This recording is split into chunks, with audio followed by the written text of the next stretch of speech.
Hello, this is Sarah Braasch. Welcome back to my channel. So I wanted to do a quick video about the New York Times, and there's a particular piece that came out recently that has been getting a lot of attention on social media and in the press and everywhere. And that is a piece by, I believe his last name is Smith. Is it Ben Smith? He used to be with BuzzFeed, and now he's at the New York Times.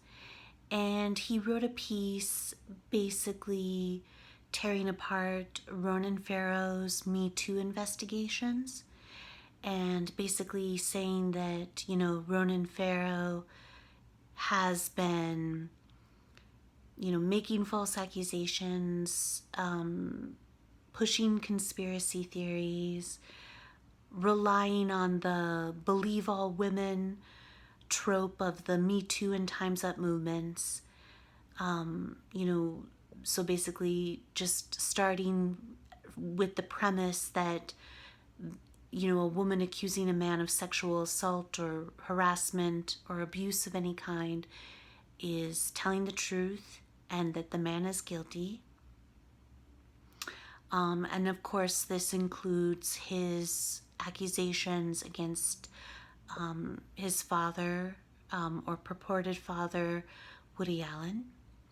And so this piece has been getting a lot of attention, and it seems that, that there is much to be questioned about Ronan Farrow's journalistic integrity and ethics.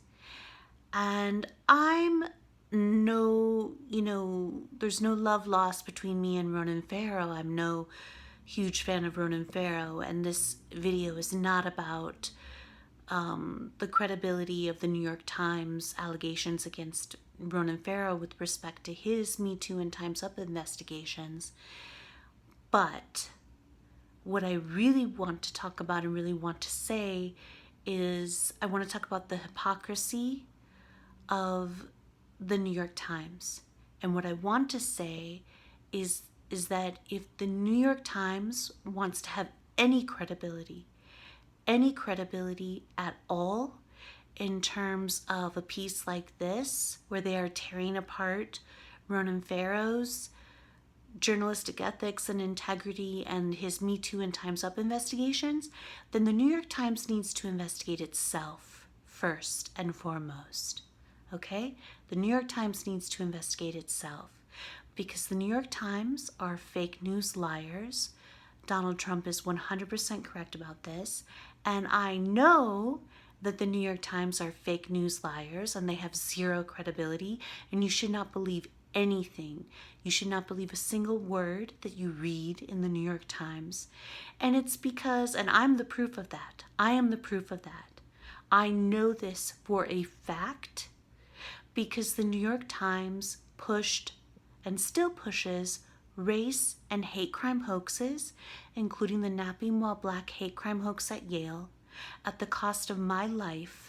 I'm an innocent and lifelong human and civil rights activist and licensed attorney who has dedicated her life to fighting against oppression, who is working on a Saving the World project at Yale, and the New York Times didn't even bother to Google my name before setting out to destroy my life and destroy my lifelong human and civil rights academic and legal careers and drive me to suicide and incite my murder.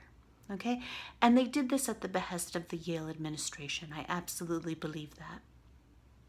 I believe I've requested a number of internal Yale emails, basically all of the internal Yale emails having to do with the Living or Napping While Black hate crime hoax at Yale, and I've made a FERPA request. And I believe that when I get these internal Yale emails, that they will indicate that the New York Times was complicit in the Living or Napping While Black hate crime hoax at Yale. And what I mean by that is that I believe that these internal Yale emails will show that the Yale administration was in communication with the New York Times and before May 8th, 2018, the culminating event of the Living or Napping While Black hate crime hoax at Yale. And I believe that these emails will show that the New York Times had prepared their response and at the behest of the Yale administration, under the guidance and instruction of the Yale administration, to the video that Lolata Siambola intended to take of me on May 8th, 2018. And I believe that the internal Yale emails will show this to be the case. And so the New York Times, I believe, was complicit in the Living or Napping While Black hate crime hoax at Yale. That certainly was not the only race and hate crime hoax that the New York Times pushed in recent years. They're in no small part responsible for the great racism scare of 2018 and 2019, which ended up destroying many lives, innocent lives. And they did this for moral outrage industry profit and gain. And they also did it because it was an opportunity to smear Trump. And they basically laid my allegedly racist actions at Yale at the feet of Trump. I was supposedly motivated by Trump's racist rhetoric. So I absolutely believe that the New York Times 100% knew that I was entirely innocent when they published their disgusting lies about me, and they have never stopped publishing disgusting lies about me. In August of 2019, in a news article, the New York Times said that what I had done at Yale was just like a white woman pulling a gun on some black kids. The New York Times didn't make one, but they actually made two super fun and funny front page games out of trying to get me killed. And very recently, in the past week, the New York Times has published two pieces which are both grotesque and disgusting, that include disgusting and gross defamation against me and disgusting lies about me that put my life in grave danger.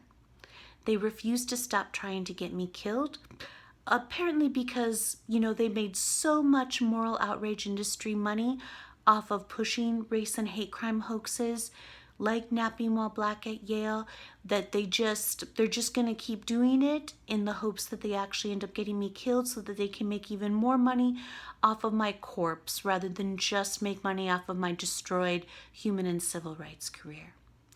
And the one piece that the New York Times published in the past week was the most insane piece ever. The New York Times pretended like a Facebook Live video documenting a conflict between two delivery drivers over access to a gated community. The New York Times pretended like that was front page news. Why did they do this? They did this so that they could exploit Ahmaud Arbery's killing, so that they could exploit the killing of a black man to revive the now defunct Living While Black movement, so that they could make money off of defaming me as a genocidal villain who supposedly lynches black students on Yale's campus. And they did this to make money, and they don't care. They do not care about black people. They do not care if they destroy the Living While Black movement. They don't care if they get an innocent civil rights activist killed. They don't care about journalistic ethics. They don't care about journalistic integrity. They don't care. The only thing they care about is making moral outrage industry money. They're perfectly happy to push false accusations.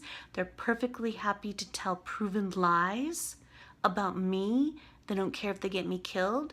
They don't care if they destroy the Living While Black movement. They just don't care. And I want to make that absolutely clear. So before the New York Times thinks it can investigate Ronan Farrow or anyone, the New York Times needs to investigate itself. The New York Times has destroyed itself. The New York Times has destroyed its credibility. No one should listen to anything that they say about anything. They exploited a black man's killing for money. For money. And then, of course, they threw me in there, even though the Living or Napping While Black incident at Yale has been proven at this point, as far as I'm concerned, to be a hoax, to be a hate crime hoax. Shame on you, New York Times.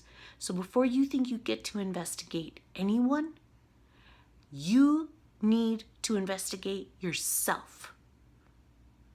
You need to investigate yourself. You need to retract your disgusting lies about me, all of the disgusting lies about me, and you need to print a public apology to me for helping destroy my life and for helping to almost get me killed, almost drive me to suicide, almost incite my murder at the behest of the Yale administration. That's what you need to do before you think you have a right to investigate anyone, before you think you have the right to tell anyone that their journalistic integrity and ethics are in question. Shame on you. You should be ashamed of yourself. And that's all I wanted to say in this video. Thank you so much. I love you all so much for your support and kind words. They mean absolutely everything to me. I will have my PayPal, me, and GoFundMe links below. Please support my legal fund. Please donate to my legal fund so that I can sue the New York Times and the entire moral outrage industry and Yale. We're going to stop the moral outrage industry from getting one more innocent person killed. I promise you. Okay, I love you all so much. Take care of yourselves. Have a great night.